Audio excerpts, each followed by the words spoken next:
बिस्मिल्लाहिर्रहमानिर्रहीम। अस्सलाम वालेकुम दोस्तों, I am Areed Saleem. Welcome to my YouTube channel novel orchid. कैसे आप सब लोग जी? तो गाइस आज हम पढ़ने जा रहे हैं नावल। इससे पहले अगर आपने मेरे चैनल नावल ऑर्चिड को सब्सक्राइब नहीं किया तो सब्सक्राइब कर लें और साथ में बेल आइकन भी प्रेस कर लें ताकि हर आने वाली वीडियो आपको मिलती रहे।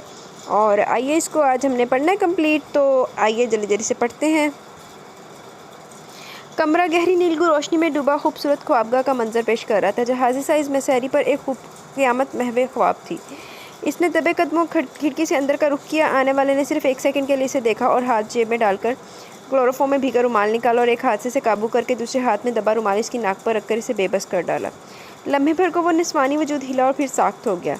माज ने इसे उठाकर कंधे पर डाला। इसके दराज बालों को ने गोया माज के पूरे वजूद को ढांप लिया। वह खामोशी से दबे कदमों बाहर निकला और इसे कंधे पर लादे बाहर अंधेरे में खड़ी गाड़ी के पास आया, जहां जीरा और फजल ने सब कुछ ठीक है का सिग्नल दिया। मुझे दे दे जी। जीरा इसकी मदद के लिए आगे बढ़ा। इसका इशारा मास के कंधे पर बेहोश पड़ी लड़की की तरफ था। नहीं, इस एक नहीं में इसकी नाराज़गी और दबा दबा गुस्सा था। जीरा फ़ौरन पीछे हट गया तो माज ने लड़की को गाड़ी की पिछली नशिस्त पर डाला और ख़ुद भी बैठ गया। जेदा और फजल ने आगे बैठकर गाड़ी स्टार्ट कर दी। मास के होंठों पर तंतियाँ मुस्कुराहट थी। वो लड़की के बेहोश वजूद को देखते हुए किसी सोच में गुम था। बखैरियत वो ठिकाने पर पहुंच गए। माज ने कमरा खोलकर लड़की को तकरीबन फेंकने के अंदाज में बेड पर डाला। मज़ीद 3-4 घंटे तक इसका होश में आने का इम्कान नहीं था। वो अपनी गेम खेलने के लिए तैयार था। अपनी फतहमंदी के एहसास ने गोया इसके रोए रोए में तमानियत की नई लहर दौड़ा दी थी। ओके आमिर, अब इजाज़त। न जाने राबेल से क्या क्या सुनने को मिलेगा। माहम ने गाड़ी से उतरते हुए फ़िक्रमंदी से कहा। जवाबन आमिर ने इसे तसल्ली दी और गाड़ी वापस मोड़ने लगा। माहम को गेट खुला देखकर बेख्तियार राबेल पर प्यार आ गया। अभी तक जाग रही है, अब एक लंबी डांट मेरी मुंतज़िर होगी। खैर कोई बात नहीं, इतना तो इसका हक बनता है। वो खुद से सवाल जवाब करते हुए अपने कमरे तक पहुंच गई। दफ्तर से किसी गड़बड़ का एहसास हुआ। गेट से चौकीदार गायब था। अगरचे माहम ने कहा था कि गेट वो खुद खोलेगी, मगर फिर भी चौकीदार की अदम मौजूदगी का शिद्दत से एहसास भी अभी हुआ था। वो जल्दी से अपने कमरे से निकली और पप्पा के कमरे में झांका। वो सोए हुए थे। बुआ भी महवे ख्वाब थी। इसकी चारों कज़न्स भी पाँव पसारे सो रही थी। इसे महज 12:30 बजे इन सब के सोने पर हैरत सी हुई। वो चारों तो यूँ जल्दी सोने वाली नहीं थी। रात गए तक वो ढोलक बजाती, डांस करती, इसके जोड़े पैक करती, म्यूज़िक सुनती, इसी हल्ले गुल्ले में रात गुजर जाती। फिर आज क्या था जो वो चारों की चारों सो गई थी। इसने अपने कमरे में झांका। बेड खाली था, अलबत्ता नीचे फर्श पर राबेल के जूते पड़े हुए थे। दुपट्टा भी पास था। राबेल, इसने हल्की आवाज़ में पुकारा कि शायद वो बाथरूम में हो। मज़ीद 3-4 बार पुकारने पर कोई जवाब न मिला तो इसने पहले बाथरूम का दरवाज़ा नॉक किया। वो खुलता चला गया। अंदर कोई ना था। धड़कते दिल से इसने तमाम घर छान मारा कि शायद वो मजाक कर रही हो, उसे सताने के लिए छुप गई हो। आज जब वो आमिर की बेहद फरमाइश ज़िद पर इसके साथ बाहर गई थी तो राबेल ने इसे सख्त सुनाई थी कि अब शादी में महज 2 दिन रह गए और तुम लोग बाकी के तमाम रिकॉर्ड तोड़ रहे हो। वो सख्त छिलाए हुए अंदाज में बोल रही थी। मैं तो बस आमिर की ज़िद की वजह से मजबूर हूँ। माहम ने सफाई पेश की तो वो इसकी शर्मिंदा सी शक्ल देखकर नरम पड़ गई। अच्छा जाओ मरो, मगर जल्दी आना। मैं गेट के पास रहूँगी। गेट भी मैं खुद ही खोलूँगी। बुआ और बाकी सबसे बहाना भी कर दूँगी। अब तुम अपनी शक्ल गुम करो। वो मसनूई नाराज़गी से बोली। माहम तैयार होकर चली गई और जब वो 3 घंटों के बाद वापस आई तो राबेल कहीं भी मौजूद नहीं थी। चंद सेकंड बाद चीखों पुकार ने तमाम घर के सन्नाटे को मजरूह कर दिया। इसे अपनी आंखों पर मनोबोझ महसूस हो रहा था। आंखें खुली नहीं रही थी। सबसे पहला ख्याल इसे माहम का आया और ये भी कि उसे सोए हुए जाने कितनी देर हो गई है। इसने काफ़ी देर माहम का इंतज़ार किया, फिर नींद के हाथों मजबूर होकर सो गई थी इसी के कमरे में। आहिस्ता आहिस्ता इसकी आंखें खुली तो बेख्तियार एक झटका सा लगा। सबसे पहला एहसास नामानूसियत का था। ये माहम का कमरा और घर तो नहीं था। ये क्या हो गया था? इसे एहसास हुआ कि कोई गड़बड़ हो चुकी है और वो किसी खतरे से दो चार है। अपने बेबस होने के एहसास ने इसे रोने पर मजबूर कर दिया। बाहर से बेआवाज़ तरीके से दरवाज़ा खुला। चटाख चटाख आने वाले ने 3 थप्पड़ों से इसकी तवाज़ा की। इसकी आवाज़ हलक में फंस की। वो रुखसार पर हाथ रखे से देखती चली गई। अब अगर आवाज़ निकाली तो बहुत बुरा हश्र करूँगा। नौवारिद ने धमकी दी और एक कुर्सी पर बैठकर इसे फ़ौरन देखने लगा। राबेल को उलझन होने लगी। इसकी समझ में नहीं आ रहा था कि यकायक क्या हुआ है। वो कहाँ आ गई है, यहाँ से कौन लाया है, इसे पता क्यों नहीं चल सका। इस सामने बैठे शख्स पर से खौफ महसूस होने लगा। दुपट्टा गायब था। वो इसकी तरफ पीट करके बेआवाज़ रोने लगी। माज ने इसकी दराज बालों से ढकी पुश्त को घूरा। अब तुम्हें तमाम उम्र रोना है, हम तुम्हें मारेंगे नहीं। वो सर्द सी आवाज़ में बोला तो राबेल के आंसू रुके। आप कौन लोग हैं और मुझे यहाँ लाने का मकसद क्या है? वो आंसू साफ करते हुए पूछने लगी। बता देंगे, बड़ी जल्दबाज हो अपने बाप की तरह। वो जहर खंद होकर बोला। मेरा बाप? वो हैरत से बड़बड़ाई। चंद सेकंड में उसकी पुश्त को घूरता रहा, फिर उठ गया। मैं जा रहा हूँ और दरवाज़ा बाहर से बंद होगा। तुम शौक से चीखो चिल्लाओ, इस वीराने में तुम्हारी आवाज़ सुनने वाला कोई नहीं। वो कहकर बाहर निकल गया। मास को सख्त नींद आ रही थी। रात भर का जागा हुआ था। अब चंद घंटे सोना चाहता था। वैसे भी सुबह होने में ज़्यादा देर नहीं थी। इसे लड़की की तरफ से ज़्यादा खतरा नहीं था। और इस वक्त बेपनाह खुश और मुतमिन था। आसूदगी और तमानियत इसके चेहरे से साफ महसूस की जा सकती थी। जेदा और फजल को इसने नाश्ते के लिए कह दिया। सुबह की रोशनी नमूदार हुई तो जेदा नाश्ता लेकर राबेल के कमरे की तरफ बढ़ा। ट्रे ज़मीन पर रखकर दरवाज़ा खोलने लगा। अंदर बैठी राबेल चौंक गई। जेदा ने इसे घूरा। आओ जी, नाश्ता कर लो। अल्फाज के बरक्स इसका लहजा बड़ा पुरस्रार था। निगाहें बेबाकी के अंदाज में राबेल पर जमी थी। इसे झुरझुरी सी आ गई। वो बेख्तियार इसने दोनों हाथ अपने सीने पर बांध लिए। मुझे नहीं करना नाश्ता वाश्ता, वो सख्त लहजे में बोली तो जेदा मानी के नजर से देखने लगा। बहरहाल नाश्ता पड़ा हुआ, जब करना हो तो कर लेना, रहना तो अब यहीं है, इसलिए नखरे करने का कोई फ़ायदा नहीं। बाहर निकलते इसने मतला किया। वो घुटनों में मुंह देकर रोने लगी। बैठे बैठे ये क्या अफ्ताद आ पड़ी थी। ये लोग जाने से किस मकसद के तहत लाए थे। अखबारों की कई खबरें इसके जहन में चकराने लगी जिनमें अगवाशुदा लड़कियों के साथ इंसानियत सोच सलूक किया जाता था। ये दरिंदे भी शायद इसीलिए से यहाँ लाए थे जहाँ बराने में इसकी चीखें सुनने वाला भी कोई नहीं था। एक अज़म ने इसके अंदर तवानाई भर दी। कुछ भी हो, अपनी इज्जत पर आँच नहीं आने देगी। इससे पहले वो अपनी जान दे देगी, मगर इस दौरान इसके घर वालों पर जाने क्या बीत गई हो। वो इसकी गुमशुदगी के मुतल्लिक लोगों को बता रहे होंगे और ख़ुद इनके दिल में क्या होगा। ये सवाल ऐसे थे जिन्होंने इसके जहन को माफूसा कर दिया था। वो रोने लगी। कमरा अच्छा खासा कुशादा था। एक तरफ बेड और सामने दीवार के साथ सोफ़ा पड़ा हुआ था। दरवाज़ा मजबूत लकड़ी का बना हुआ था। यही हाल खिड़कियों का था। इनमें 2.5 इंच चौड़ी और 1.5 फुट लंबी आहिनी सलाखें लगी हुई थी, जिन्हें अपनी जगह से हिलाना भी इसके लिए दुश्वार था। वो कुछ सोचने लगी कि मगर फ़रार की राहें मसदूद थी। इन्हीं सोचों में दोपहर हो गई। दरवाज़ा खुला और सुबह वाला मनहूस सूरत आदमी अंदर दाखिल हुआ। इसके हाथ में खाने की ट्रे थी। सुबह का नाश्ता यूँ ही पड़े देखकर इसने किसी खास रद्द-ए-अमल का इज़हार नहीं किया। खाने की ट्रे लेके जाकर इसके आगे रख दी। रोटी खा लो जी, क्यों खुद को अजियत में डाल रखा है। छोटे साहब बड़े सख्त दिल हैं जी, इन्हें किसी पर रहम नहीं आता। तो आप ही। इसने मकरूह हंसी हंसते हुए बात अधूरी छोड़ दी तो राबेल के बदतरीन इंदेशे गोया हकीकत का रूप धारने लगे और वो और भी सिमट गई थी। मगर पीठ मोड़ने के बावजूद इसे इसकी गंदी निगाहें अपने जिस्म में सुराख करती महसूस हुई थी। खुद को बहुत बहादुर जाहिर करते हुए मुड़ी। एक नज़र सामने रखी ट्रे का जायज़ा लिया, दूसरी नज़र खुले दरवाजे पर डाली। इसके पास फैसला करने के लिए यही चंद सेकंड थे। अगर ये वक्त इसके हाथों से निकल गया तो कभी नहीं आएगा, फिर बस पछतावे रह जाएंगे। अपनी इज्जत और जान बचाने का इसके पास एक यही मौका है। हो सकता है वो कामयाब हो ही जाए। एक बार वो यहाँ से बाहर निकल जाए तो फिर आइंदा की देखी जाएगी। इसे भी ये बिल्कुल पता नहीं था कि बाहर निकलने पर क्या होगा। बहरहाल महज 1 सेकंड में इसने खाने से भरी ट्रे उठाकर जेदे पर उलट दी और ख़ुद बेड से छलांग लगाकर बाहर सरपट भाग खड़ी हुई। इसके पीछे शोर मच गया। भाग गई, पकड़ो पकड़ो। इसे अपने पीछे भागते कदमों की आवाज़ें आने लगी। महज चंद सेकंड में माजने से आ लिया और सख्ती से इसे गिरफ्त में लेकर ताबड़तोड़ 3-4 थप्पड़ मारे। मैं बहुत शराफत से पेश आ रहा हूँ, कोशिश करो कि इसी तरह पेश आता रहूँ। इसका लहजा खशूनत ज़रा था। तकलीफ़ की शिद्दत से राबेल की आंखों में आंसू आ गए।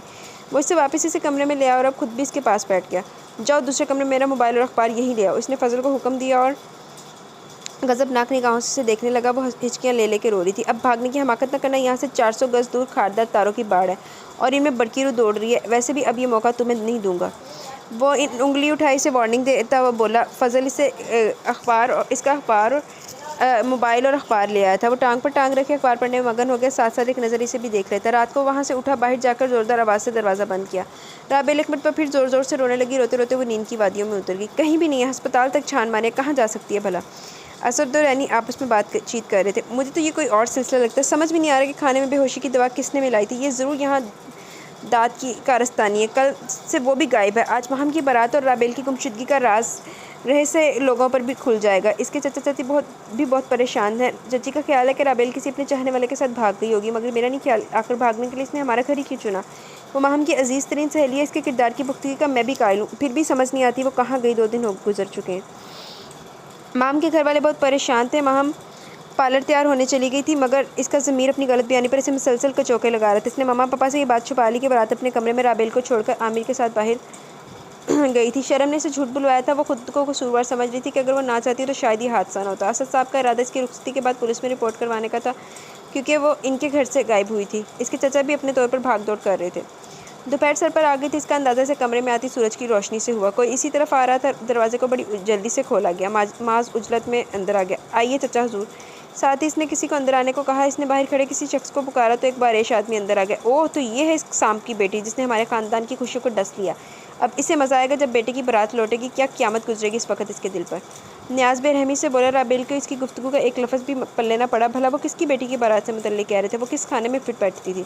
ओफ़ो, आखिर चक्कर क्या है। चलो बाहर मोहतरमा, गाड़ी की तरफ। मास्तंजिया बोला। अब वो इन दोनों के दरमियान चल रही थी। गाड़ी से इसे बिठाकर नामालूम रस्तों पर दौड़ने लगी। इसका सफ़र एक शानदार से मकान पर इख्तिताम पजीर हुआ। राबेल सहमी सहमी सी सरासीमा निगाहों से इधर उधर के कमरों से बरामद होती लड़कियों और औरतों को देख रही थी, जिसे हैरानकुन निगाहों से देख रही थी। कौन है ये। एक बुजुर्ग सी औरत का रूह सुखन इसकी तरफ था। शाह जमाल की साहबजादी। इसकी आज रुखसती थी, मगर बाराती ने साथ लिए बगैर ही रवाना हो गई। मास्तंजिया बोला तो राबेल चीख पड़ी। नहीं नहीं, मैं शाह जमाल अंकल की बेटी नहीं हूँ, बल्कि महम इनकी बेटी है। इसका इंकशाफ तमाम अफराद के लिए हैरत दर हैरतों का सिलसिला था। अब बेगम नवाज़ तमाम मामला जान गई। माज और न्याज की कारस्तानी थी ये सब। चिटाख चिटाख। बेगम नवाज ने गुस्से में खोलते हुए मास्क के ऊपर हाथ उठाया। वो हैरत और गुस्से की ज्यादती से बुत बना अपनी मर्दाना अना का गुरूर खाक में मिलते देख रहा था। जब हम सब इस मामले पर मिट्टी डाल चुके तो तुम्हें क्या ज़रूरत है बड़ा बनने की, और इस बदनसीब को गवाह करके तुमने इसके माँ बाप की इज्जत खाक में मिला दी। अगर माहम यहाँ होती तो तब भी मेरा रद्दमल ये इतना ही सख्त होता। और न्याज वो इसकी तरफ कहर आलूद निगाहों से देखती हुई बोली, भूल जाओ तुम सब कुछ, इस इंतकाम के खन्नास को जड़ से उखाड़ फेंको। अब तो तुम्हारी भी बेटी जवान है। इन्होंने बेटे को डांटा। माज वहाँ से जा चुका था। दादी जान ने सबके सामने इसकी खूब इज्जत अफजाई की थी। इन्हें जुतियाँ पहननियाँ चाहिए सी माज नू, दो चढ़ चपेड़ा ना की बंद है। अपनी तौहीन से वो बेहद सुबकी महसूस कर रहा था, साथ अपनी नाकामी पे भी ताव आ रहा था। वो औरत लड़की को उठा रहा था, मगर इसने सोच समझ कर काम किया था। फिर कहाँ गलती हुई? इसका अपना ही कारिंदा जो शाह जमाल के घर इसकी हिदायत पर खानसामा बना हुआ था, इसने घर के तमाम अफराद के बारे में तफसीलन बताया था। इन सब के कमरों के बारे में रिपोर्ट दी थी। माहम के शब रोज़ की तफसील, आमदरफ्त के औकात और दिगर मशागिल के बारे में बताया था। साथ इसकी एक ऐसी औरत के बारे में इसने बताया था कि जिसे माहम को पहचानने में गलती का इम्कान और भी कम रह जाता था। वो ये कि माहम अपने कमरे और बेडरूम में किसी भी कज़न या दोस्त को ठहराना पसंद नहीं करती। यही से पे माज मार खा गया था। बेड पे सोई किसी और लड़की को माहम समझ कर ले आया था। सारी मेहनत पर पानी फिर गया, सब कुछ बेकार गया। ऊपर से दादी जान ने इसके साथ जिल्लत आमेज़ रवैया अपनाया था। माज ने थे ना, मैं की कमा हूँ चित्रा ने हार बनाना चाहिए सी मासूम। राबेल इनकी नरमी से पिघल गई थी और इन 2 दिनों में पेश आने वाली छोटी से छोटी बात भी इन्हें बता दी। बेगम नवाज बहुत रफ़ीकुल कलब थी। बड़ी नरमी से इसके आंसू पहुँचे और इसके घर छोड़कर आने का वादा किया। तमाम लड़कियां इसे हैरत तो तजस्सुस से देख रही थी और इस तरह के सवालों से जिच कर रही थी। इन्हें भी राबेल से हमदर्दी महसूस हो रही थी। वो सलीके से सजे एक कमरे में सहरी पर लेटी करवटें बदल रही थी। जहनी और जिस्मानी थकन के बावजूद आंखों में दूर दूर तक नींद का कोई इम्कान नहीं था। बेगम नवाज जिन्हें सब दादी जान कह रहे थे, इन्होंने सुबह से घर छोड़कर आने का वादा किया था, मगर क्या ये सब इतना आसान था जितना वो समझ रही थी? 3-4 रातें घर से बाहर गुजारने के बाद क्या वो अब भी काबिल कबूल थी? चची तो पहले इससे बेजार थी। उन्होंने चचा के भी कान भरकर इन्हें भी अपना हमख्याल बना लिया होगा। अब आइंदा क्या होगा? क्या सवालिया निशान इसका मुँह चढ़ा रहा था।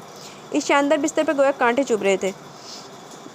जाने कब सुबह होगी, मुझे इस उम्मीद और नाउमीदी की कैफियत से निजात मिलेगी। वो खुद से हम कलाम थी, न जाने वो संगदिल शख्स क्यों माहम समझ कर इसे उठा कर लिया था। माहम इसकी बेइंतहा करीबी और सबसे गहरी दोस्त थी, मगर आज तक इसने भी इसे अपनी ज़िंदगी के इस रुख से आशना नहीं होने दिया। जाने क्या गोरख धंधा था जो यूँ मुफ्त में मारी गई थी। चची से पहले ही इतनी मुश्किल से माहम के घर रात ठहरने की इजाज़त दी थी। ना जाने ज़माने की ऊंच नीच की मिसालें दी थी। अगर इनका बस चलता तो वो कभी भी इसे माहम के घर जाने न देती, मगर चचा के आगे मजबूर थी, क्योंकि उन्होंने राबेल के माहम से मेल जोल पर कभी पाबंदी नहीं लगाई। वो मदद से एक दूसरे के घर आती जाती। इनकी दोस्ती ने तबकाती फ़र्क नहीं देखा था, और माहम ने भी कभी राबेल को इसकी कम मायगी का एहसास नहीं दिलाया था, बल्कि इसे तो राबेल से हमदर्दी थी, और यही हमदर्दी राबेल को महंगी पड़ गई थी, बहुत ज़्यादा महंगी पड़ गई। वाकई नहीं रुकना चाहिए था किसी ने भी कार। सोनिया मास की फुप्पो थी, जो कि कवारी थी। बरसों पहले इनकी मंगनी बाबा जान के दोस्त के बेटे शाह जमाल से तय पाई थी, मगर शाह जमाल अपनी क्लास वालों में इंटरेस्टेड था। इसने ज़बरदस्ती के इस बंधन को दिल से कबूल नहीं किया। जिस रोज़ शाह जमाल और सोनिया की शादी की रस्मों का आगाज़ हुआ, इसी रोज़ शाह जमाल पुरअसरार तौर पर लापता हो गया। इधर पीछे रोना मचा हुआ था। सोनिया के बाबा जान भाइयों से शाह जमाल की तलाश में जो कुछ हो सका इन्होंने किया, मगर इसे ना मिलना था और ना मिला। ठीक 3 दिन बाद ऐन निकाह वाले रोज़ शाह जमाल का माजरती खत मिला कि वो सोनिया से शादी नहीं कर सकता, क्योंकि वो पहले से किसी से वादा कर चुका है। बदकिस्मत सोनिया को क्या पता था कि शाह जमाल ने लाहौर में अपनी क्लास फेलो से शादी कर ली और तमाम तैयारी मुकम्मल करके अमेरिका जाने का इरादा कर लिया, क्योंकि इसे मालूम था कि इसकी यहाँ मौजूदगी की सूरत में किसी न किसी खून खराबे का इम्कान बहरहाल मौजूद है। सोनिया जीते जी मर चुकी थी। इसकी तो हालत ही दीवानों वाली हो गई थी। कभी हंसती, कभी रोती, कभी बैठे बैठे चीखें मारने लगती। बहुत अरसे के बाद इसने इस होलनाक हकीकत को कबूल किया कि न्याज तमाम भाइयों में सोनी से सबसे ज़्यादा करीब था, इसलिए ज़्यादा परेशान भी वही होता था। शाह जमाल के खिलाफ इसने दिल में ढेरों नफरत पाल रखी थी, और इस नफरत में मास को भी शरीक कर लिया था, जो जवानी की दहलीज पर कदम रख रहा था। इसे भी अपनी इकलौती पप्पा से बहुत प्यार था, जो ज़्यादा वक्त अपने कमरे में बंद रहती थी। इसे अनदेखे शाह जमाल और इसके तमाम ख़ानदान से नफरत थी। तकरीबन 4 माह पहले इन्हें इल्म हुआ कि शाह जमाल पाकिस्तान आ चुका और इसकी एक बेटी भी है। न्याज और माज ने इसके ठिकाने का पता लगाया, किसी न किसी तरह अपने आदमी को इनके घर मुलाजिम रखवा दिया, और जो तमाम रिपोर्ट देता। फिर जब माहम की शादी की तारीख तय हुई तो इन्होंने अपने मंसूबे के आखिरी हिस्से पर अमल करने का सोचा कि बरसों पहले शाह जमाल ने जो ज़ख्म लगाया था, अब इसके बदले का वक्त आ चुका था। इनकी तमाम तैयारियां मुकम्मल थी, मगर प्लान फेल हो गया। वो माहम की सूरत में किसी और बेगुनाह को ले आया था। बेगम नवाज की खफकी की वजह से मास को बेहद शर्मिंदगी उठाना पड़ी थी और इनके गुस्से का निशाना बनना पड़ा था। गाड़ी जाने पहचाने रास्ते पर दौड़ रही थी। जूं जूं फासला कम होता जा रहा था, राबेल का चेहरा अरकलूत होता जा रहा था। उसे यूँ लग रहा था जैसे इसे सोए मक्तल ले जाया जा रहा है। गाड़ी नीले रंग के खूबसूरत से मकान के आगे रुक गई। बेगम नवाज की तकलीद में वो मरे मरे कदमों से नीचे उतरी। गेट के सुराखों से आकिब झांक रहा था। इसने पल में पूरे घर में खबर नशर कर दी कि राबेल आ गई है। इसकी आवाज़ बाहर तक आ रही थी। गेट खुला हुआ था। वो जैसे हवा पे तैरती अंदर दाखिल हुई। चची जान, हाजरा और गुड़िया तीनों आकिब समेत बरामद हुई। आ गई मुंह पर कालक मलकर। चची का लहजा इसे शर्म से पानी पानी कर गया। इन्होंने तो बेगम नवाज की बुजुर्गी का भी लिहाज नहीं किया। कहा भी था कि मत इसे कालजों में पढ़ाओ, ना मीरजादे से दोस्ती करने दो, कल को कोई चांद चढ़ा देगी, मगर ना जी, किसी ने भी मेरी नहीं सुनी। अब सारे मोहल्ले में थू थू हो रही है, मुंह छुपा कर गुजरना पड़ता है। और ये गंदगी की पोट, इसकी दीदा दलेरी तो देखो कैसे ढिठाई से घर आ गई। निकल जाओ फ़ौरन। चची के तेवर बड़े जारहाना थे। पहली बार बेगम नवाज ने मुदाखलत की। बेटी 2 घड़ी आराम से बैठकर मेरी बात तो सुन लो, फिर जो मर्जी चाहे करना। असल में सारा कसूर हमारा है। आप हकीकत तो जानने, इस बच्ची का कोई कसूर नहीं। हमें मालूम है हकीकत क्या, और इसके ढकोसलों को मैं जानती हूँ। इंतहाई हकारत अमेज़ लहजे में बोली बेगम नवाज ने। बड़ी मुश्किलों से इन्हें तमाम किस्सा बताया, मगर वो तो कोई भी बात जानने को तैयार ही नहीं थी। अपने चचा के आने से पहले यहाँ से निकल लो, ऐसा ना हो कि वो तुम्हें मार डाले। ख्वाम का इल्ज़ाम हम पर ही आएगा। वो बहुत बेमुरब्बत हो रही थी। देखे जवान बच्ची, आपका खून है, जो हुआ इसका तो कसूर नहीं। मेरे पोते ने गलतफहमी की बिना पर इसे उठाया, जिस पर मैं बहुत शर्मिंदा हूँ। मैं पोते को भी लेकर आऊँगी, आपसे माफ़ी मांगेगा। बेगम नवाज ने एक आखिरी कोशिश की। हमें आपकी माफ़ी खोई इज़्ज़त नहीं दिला सकती। अब और क्या अब हम सर उठाकर चल सकते हैं? बेहतर यही है कि अब आप तशरीफ़ ले जाएं और तुम भी निकलो यहाँ से। इन्होंने साख्त तो सामत खड़ी राबेल को धक्का दिया। इसकी बदतमीज़ी पर बेगम नवाज ने अपने ख़ानदानी जलाल पर बड़ी मुश्किल से काबू पाया। इन्होंने गुस्सा दबाकर नरम लहजे में दरख्वास्त की, मुझे इस बच्ची से बहुत हमदर्दी है। बिन माँ बाप की बच्ची, इसे माफ़ कर दे, बल्कि हमारी गलती पर हमें भी माफ़ कर दे। अगर इतनी हमदर्दी तो खुद ले जाए इसे, अब हमसे मज़ीद बर्दाश्त नहीं होता। चलो हाजरा, अंदर चलो, दरवाज़ा बंद करो, इसे बाहर निकाल के। वो खटखट करती अंदर चली गई तो बेगम नवाज आंसू बहाती राबेल का हाथ पकड़ा और बाहर आ गई। एकदम वो खुद को बहुत थका थका महसूस करने लगी थी। फिर इस संगदिल औरत की खुदगर्जी ने बहुत ताव दिलाया था। तुम तो पहले बेसाहिबान थी, माँ को क्या मालूम कि किसी की आहें से डुबो सकती है। मगर गम ना करो, फ़िलहाल मेरे साथ चलो, तुम्हारे चचा के साथ मिलकर इस मसले का हल निकालेंगे। मैं तुमसे माफ़ी मांगती हूँ, माज ने क्या कर दिया। इन्होंने रोती राबेल को अपने साथ लगाकर तसल्ली दी, मगर इसका तो पूरा जिस्म खजान सीधा आंधी की जद में आए पत्ते की तरह कांप रहा था। सब ने इनकी वापसी को हैरत से देखा। निगाहें सवालिया अंदाज में राबेल पर जमी हुई थी। बेगम नवाज ने होंठों पर उंगली रखकर खामोशी का इशारा किया। बेटा परेशान मत हो, मैं तुम्हारे चचा से बात करूँगी। इन्होंने हौसला अफजा अंदाज में इसकी हिम्मत बंधाई, मगर इसके दिल में छाई यासियत दूर न हो सकी। इस वक्त इसकी सारी उम्मीदों से बना ताज महल चकनाचूर हो गया। जब चचा जान ने भी बीवी के लहजे में बात की। अब वापसी के तमाम रास्ते बंद हो चुके थे, फिर भी इसकी हालत आंसू निराश के दरमियान थी। वो खुद को अपनी ज़ात में मुजरिम महसूस करती थी। सारी लड़कियां इसके साथ दोस्ताना और पुरखलूस अंदाज में पेश आती, मगर वह जवाबन रस्मी सा मुस्कुरा भी न सकती। इसका ज़्यादा वक्त पाएँ बाग में पड़ी एक कुर्सी पर बैठे बैठे गुजरता। वो सोचों के समंदर में गोते खाती रहती। माहम एक बार भी तो इसे मिलने नहीं आई थी, इसकी अजीज़ जान सहेली माहम, जिसके धोखे में वो यहाँ लाई गई थी और इसी पदाश में एक कभी ना ख़त्म होने वाली सज़ा की मुस्तहिक ठहरी थी। क्या माहम इतनी खुदगर्ज होगी कि इसे मिलना भी गवारा नहीं किया? इस पर बीतने वाले तमाम हालात इसके इल्म में थे और वो कहाँ ठहरी हुई है ये भी मालूम था। फिर कौन सी चीज़ इसे रोके हुई थी? बेगम नवाज़ी ने सब दादी जान कहते थे इस पर बहुत मेहरबान थी। अपने साथ वाला कमरा इसके रहने के लिए सेट करा दिया था। इससे सामना होने पर बेहद शर्मिंदा नजर आती तो राबेल का दिल अंदर ही अंदर सुसकने लगता। भला अब इसकी इज्जत बहाल हो सकती थी? हर शय से अपना मजाक उड़ाती महसूस होती।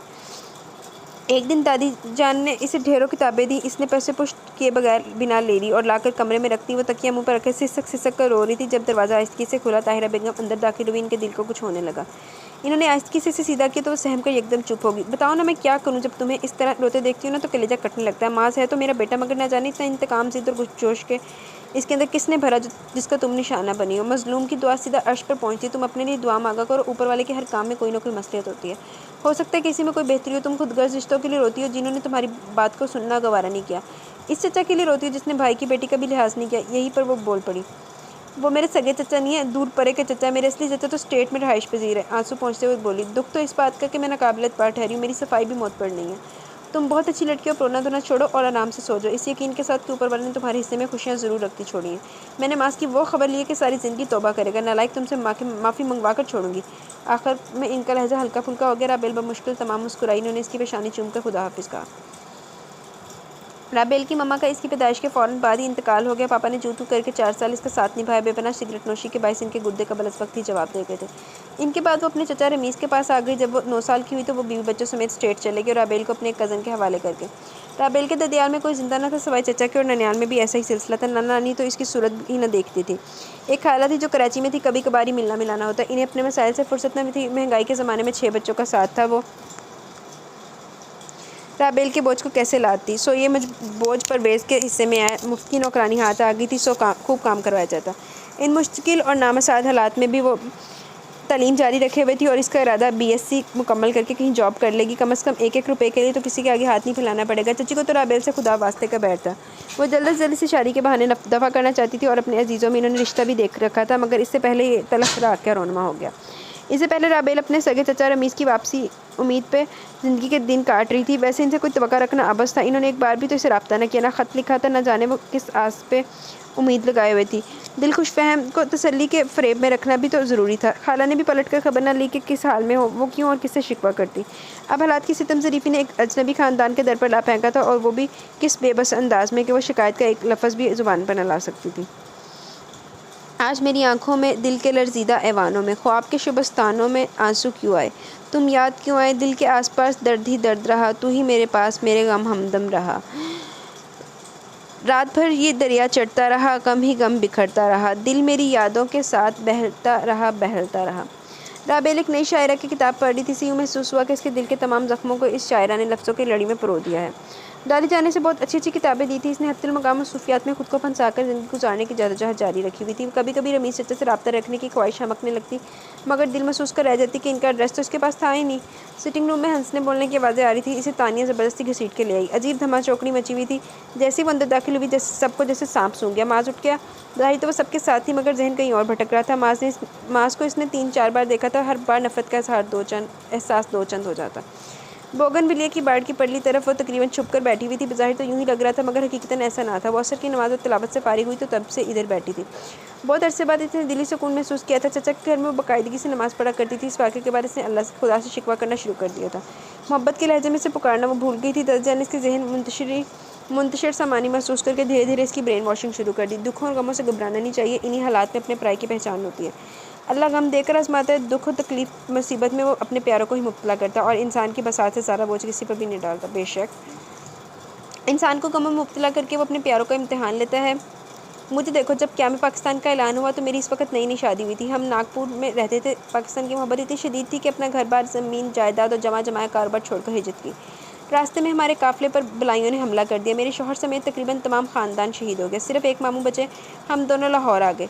मामू ने कुछ अरसे बाद मेरी दूसरी शादी कर दी। 3 बेटे और 1 बेटी पैदा हुई। दूसरी शादी के 7 साल बाद दूसरे शौहर भी फ़ौत हो गए। वो मेरे नाम अच्छी खासी जायदाद छोड़ कर गए। मुझे कारोबार का तजर्बा न था, मगर छोटे छोटे बच्चों का साथ था। मर्दानावार जदोजहद करनी पड़ी। अल्लाह के फजल करम से बेटे पढ़ लिख गए और मेरी मर्ज़ी से शादियाँ की। फिर जब इकलौती बेटी सोनिया की शादी हुई तो शादी से 3 रोज़ पहले जमा गायब हो गया कि वही शादी नहीं कर सकता। सोनिया की हालत पागलों वाली होगी। इतने बर्स गुजर जाने के बाद भी वो मुकम्मल तौर पर ठीक नहीं हुई। अब भी इसे हम वक्तन फ़वक्तन दिमागी अमराज के अस्पताल ले जाते रहते हैं। फिर अब ऐन बुढ़ापे में माजनी हरकत करके हमारे सर नीचे कर दिए। मगर देख लो, फिर भी भली चंगी हूँ। मेरा ईमान है, सोना रब गमों के बाद खुशियाँ ज़रूर देता है। इसके यहाँ अंधेर है, अंधेर नहीं। तुम भी इसे लो लगा लो कि वही कारसाज है। No doubt. राबेल दिल से इनकी बातों पर ईमान ले आई थी और पूरे खुशो खुजू से नमाज़ दोबारा शुरू कर दी। और इसे यूँ लग रहा था जब से रब को अपना जाना है, शहरक से भी करीब लगता है वो। राबेल ने सर उठाकर ऊपर नीले आसमान को देखा और ठंडी सांस भरी। मगरिब की अज़ान होने वाली थी। सुरमई अंधेरा फैल रहा था। वो अंदर आ गई। बेगम नवाज़ की हिदायत पर इसने भी इन्हें दादी जान कहना शुरू कर दिया था। इसने गौर से जायज़ा लिया तो सब बेहद पुरखलूस और सादा दिल लगे। इसे सवाए नयाज साहब के वो कुछ इंतकामी फितरत के मालिक थे। शायद ये सोनिया से बेपनाह मोहब्बत की वजह से था कि वो इसकी ज़रा सी तकलीफ भी बर्दाश्त नहीं कर सकते थे। मगर राबेल के अगवा के वाक़े के बाद वो इसे नज़रें चुराए फिरते थे। इनकी आंखों में इसे अक्सर नदामत की परछाइयाँ लरसती दिखाई देती। राबेल के साथ इनका रवैया शफ़क़त आमेज़ था। पूरे घर की ज़ोर शोर से सफाइयाँ धुलाइयाँ हो रही थी। सारी लड़कियाँ मसरूफ़ थी। राबेल को इस घराने की आदत बहुत अच्छी लगी थी कि दौलत के बावजूद नुमाइश नहीं थी और ना दिखावे के लिए नौकर हैं। सारा घराना मिलजुल कर काम करता था। तमाम लड़कियों को मुख्तलिफ कामों की ड्यूटियाँ थी। सबके लिए एक वक्त का खाना पकाने की जिम्मेदारी हर रोज़ एक एक लड़की की होती थी, और इस तरह के बाकी के 6 दिन वो फारिग होती और अपना कोई और काम निपटा लेती। लड़कियाँ हर काम में माहिर थी। राबेल तो इन्हें देख देख कर दंग रह जाती। दादी जान ने तरबियत का हक अदा कर दिया था, मगर जाने मास किस पर चला गया। अपने चचा न्याज की तरह ज़िद्दी और जोशीला कदर अखड़ सा राबेल इसका मवाज़ना इसके दूसरे कज़न से करती तो इसे ज़मीन आसमान का फ़र्क नजर आता। ज़िंदगी इसी तरह रवां दवां थी कि मुल्तान से न्याज चचा की साली की बेटी की आमद हुई। वो पक्के देहाती माहौल की पैदावार थी, और जब इसे राबेल के बारे में बताया गया तो उसके दीदे फैल गए। तौबा, कितनी बेगैरत! अगर इसकी जगह मैं होती तो कुछ खाकर मर जाती। वो नखूत और गुरूर से गोया हुई इसकी ज़ुबान गोली की रफ्तार से चलती थी। इसे रोकना नामुमकिन था। राबेल ने जिस दर्द को थपक थपक कर सुलाया था, फिर जाग उठा। आखिर लोग क्यों बार बार इसे इसका नाकर्दा जुर्म याद दिलाते हैं जिसमें इसका कोई किरदार नहीं है। मेहरू ने अव्वल रोज़ से इसे शदीद पसंद किया था। उठते बैठते इस पर तंज करने से न चूकती। किसी को भी छुटलाने की हिम्मत न थी, क्योंकि न्याज की बेगम बहुत लाडली और गुसीली थी, और मेहरू ठहरी इसकी बहन की बेटी। इसे कुछ कहकर किसी ने अपनी शामत नहीं बुलवानी थी। छायो रे इश्क का बादल छायो रे, काली घटा जब छाती है याद तुम्हारी आती है। वहाँ जाता हूँ मैं बार बार जहाँ मिले थे हम तुम बागों में। डेक फुल आवाज़ में बज रहा था। सावन की पहली बारिश थी। नौजवान असल जोशो खरोश से मौसम को एंजॉय कर रही थी। तानिया और शाइना पकौड़े तलकर बाहर टेरेस पर खड़े कजन्स में भेज रही थी। राबेल किचन के सामने से गुजरी तो तानिया ने से आवाज़ लगाई और अंदर आने पे पकौड़ों से भरी प्लेट देकर ऊपर टेरेस पर पहुंचाने को कहा। मरती क्या ना करती के मस्ताक, इसने प्लेट थाम ली। अब बरामदे से निकलकर ऊपर टेरेस पर जाने का मसला था और बारिश जोरों पर थी। इसका इम्कान 100% था कि इसने भीग जाना था। पकौड़ों से मेरे से तेज़ से पकौड़ों की प्लेट दुपट्टे के नीचे की और तेज़ से सीढ़ियाँ चढ़ने लगी। इसके पीछे कोई और भी आ रहा था। राबेल के कदम और भी तेज़ हो गए, मगर मार्बल की सीढ़ियाँ फिसलन हो रही थी। इसके जूते भी इस टाइप के थे कि ज़रा पानी में भीगे पहनने वाले को गिराने पर कमर बस्ता हो गए। यही इसके साथ हुआ। आखिरी सीढ़ी से एक स्टेप पहले इसका पाँव रपट गया और वह धड़ाम से सर के बल नीचे इसके पीछे आने वाले मांस पे इसके टक्कर से गिरते गिरते बचा। इसने फ़ौरन संभल कर राबेल को उठाया और पकौड़ों से भरी प्लेट पहले ज़मीन बोस हो चुकी थी। राबेल ने जल्दी से खुद को संभाला और ऊपर जाने लगी। इसे शर्मिंदगी महसूस हो रही थी। महरू ऊपर खड़ी इसे अजीब सी नज़रों से देख रही थी। मास का अंदाज आम सा था। बाकी कजन्स तक भी इस टकराव की खबर पहुंच चुकी थी। वो मुस्कुराहट छुपाकर राबेल को देख रहे थे। वो सर में होने वाली तकलीफ छुपाकर कुछ देर इनका साथ देती रही, फिर अपने कमरे में आ गई। इधर थोड़ी देर पहले बड़ा फिल्मी नज़ारा देखा है मैंने। तुम्हारी राबेल ऊपर आ रही थी, पीछे से मास बाऊ भी आ रहा था। वो जानकर इसके ऊपर गिरी है। झूठ तो महरू पर तमाम था। राबेल ऐसा नहीं कर सकती, वो ज़ूफ़शां थी। इस समय किसी को भी इसकी बात पर यकीन न था। महरू की राय को परबत बनाने की आदत से वो बखूबी आगाह थे। अलबत्ता लड़के बांस को बार बार छेड़ रहे थे। छायोरे इश्क का बादल, छायोरे वरीद की कोई 14वीं बार इसके कान में शरारत से गुनगुनाया तो मास भुना गया। ख्वाम का ज़रा सी बात को अफसाना बना दिया गया था और आइंदा आने वाले चंद दिनों में महरू साहबा ने पूरे घर में मशहूर कर दिया कि माज और राबेल का चक्कर है। बात बुजुर्गों तक भी पहुंची और पल भर में माज और राबेल को मंसूब कर देने का फैसला कर लिया गया। वो तो बेचारी साख सी रैगी दिली जज्बात छुपाने में से मलका हासिल था। किसी पर भी दिल का हाल आश्कार नहीं किया और अंदर ही अंदर जलती रही। इसका जी चाह रहा था कि मास का चेहरा मसक कर दे। इसकी अच्छी भली ज़िंदगी को बिगाड़ने वाला यही शख्स तो था, मगर वो बेबस थी। इनकार की सूरत में ये ठिकाना भी छीन जाता सो तकदीर के लिखे पर सर झुका दिया। मास का पोर्शन ज़रा अलग था और कुशादा भी था। शादी की तारीख ठहरने पर राबेल को इधर भेज दिया गया और मास अजान की तरफ आ गया। अब सारे राबेल की तरफ जमा थे। मास के पहनने वाले तमाम कपड़े इधर ही थे। दोपहर को वो अजबक की तरफ से होकर आया तो मुनासिब लगा कि अपनी ज़रूरी चीज़ें तो निकाल ले। इस वक्त वो सारे शरारती सो रहे थे और लड़कियां बाजारों की खाक छान रही थी। अंदर दाखिल होते से रुकना पड़ा। राबेल चहको पहको रोने में लगी थी। वो वहीं खड़ा हो गया। राबेल की नज़र अचानक इस पर पड़ी और एक सानी के लिए जम सी गई। इसमें सर्द बेगानी अजनबियत और भरपूर नफरत का तासुर था। वो मुनकन सा हो गया। यूँ लगा इस बर्फ़ में गुजरने का रास्ता कहीं नहीं है। वो यूँ ही पलट गया।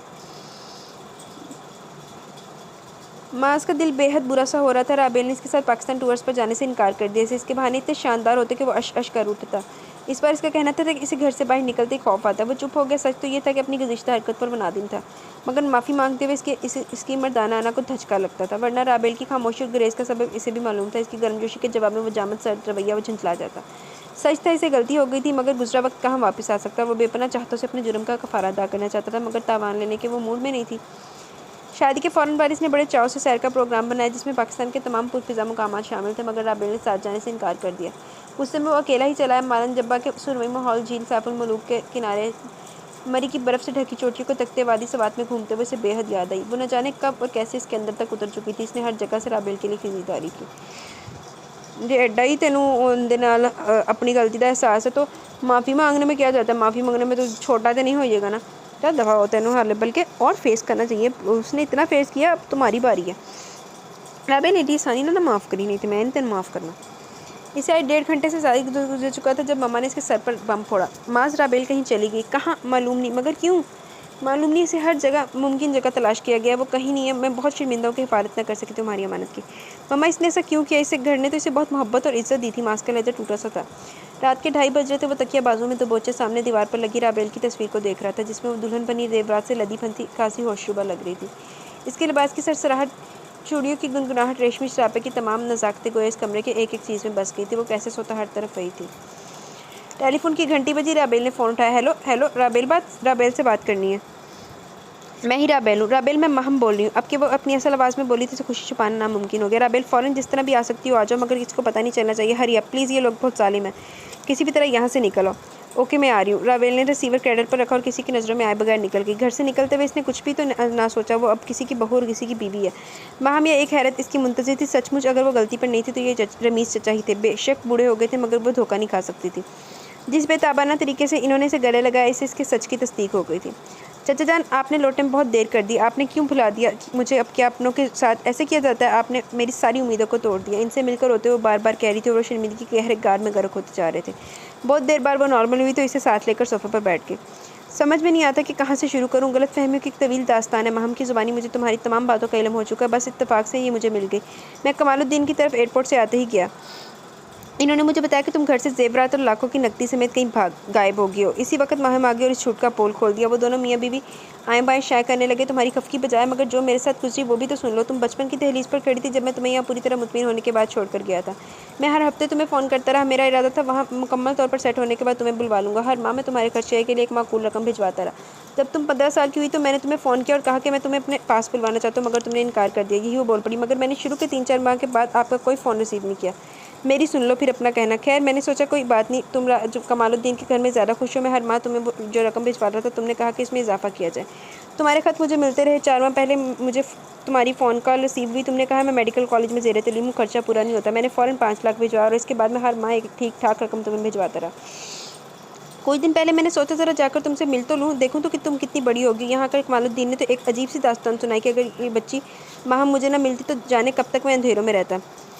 इन्होंने एक गहरी सांस लेकर आंखों पे लगा चश्मा उतार कर साफ किया और दोबारा नाक पर जमाया। चाचा जान मैं कहाँ से शुरू करूँ? सच तो ये है कि शुरू के चंद माह के अरसे के अलावा मुझे आपका कोई फ़ोन या ख़त नहीं मिला। मैं जलते कुटते ही बड़ी हुई। ना मैंने कभी आपसे कहा कि मैं मेडिकल में ज़ेरे तलीम हूँ, मुझे इतना रुपया चाहिए।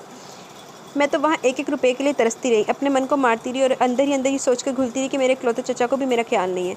मैंने कमाल चचा से कई बार आपको खत लिखने की ख्वाहिश का इजहार किया, मगर वो साफ दामन बजा गए कि इनके पास आपका कोई अता पता नहीं है, ना आपने दिया। मैं छोटी छोटी ख्वाहिशों को मारती रही कि मेरी किस्मत में यही है। फिर वो तलख वाक़या पेश आ गया तो मुझे घर में ही घुसने नहीं दिया गया। और मेरे मालिक इतनी बेतबारी और रुसवाई मैंने कभी ख्वाब में भी नहीं सोची थी। वो रो रही थी, रमीज़ी से थपक रहे थे। कमाल दुरानी को तो मैं वो हशर करूँगा कि वो अचानक मेरे जी में समाई कि मैं पाकिस्तान जाकर तुमसे मिलूँ। क्या हाल है? आखिर कमालुद्दीन के घर वालों ने तुम्हारे ऊपर क्या जादू कर दिया कि तुम मेरी ख्वाहिश के बावजूद मेरे पास नहीं आना चाहती हो? मैं इसका हशर कर दूँगा। बहुत खफा हो रहे थे। दोपहर खाने के बाद रमीज़ चचा इसे लेकर कमालुद्दीन के घर आ गए। इनके चेहरे उतर गए। हमें माफ़ कर दें भाई साहब, और राबेल बेटी तुम भी आइंदा कोई कोताही नहीं होगी। बस लालच और बच्चों के मुस्तकबिल के सुनहरे ख्वाबों ने हमें बहका दिया। बेटी तुम ही मेरी सिफारिश करो। चाचा जान तो राबेल के कदमों में गिरने को थी। वो शर्मिंदा सी होगी, पल में इसका दिल बड़ा होगा। चाचा जान मैंने इन्हें माफ़ किया, आप भी माफ़ कर दीजिए ना। आपसे मिलने की खुशी में मैं इनको 7 खून भी माफ़ कर देती, सिर्फ राबेल के कहने पर छोड़ा, वरना तुम्हारे तरफ बहुत हिसाब किताब निकलते। रमीज़ बहुत खफा लग रहे थे, फिर इनकी लाख मिनटों के बावजूद वहाँ रुके नहीं, इसे लेकर आ गए माम के पास, क्योंकि इसने बड़े खुलूस से पेशकश की थी कुछ दिन रोज़ वो इनके ये क़याम करें।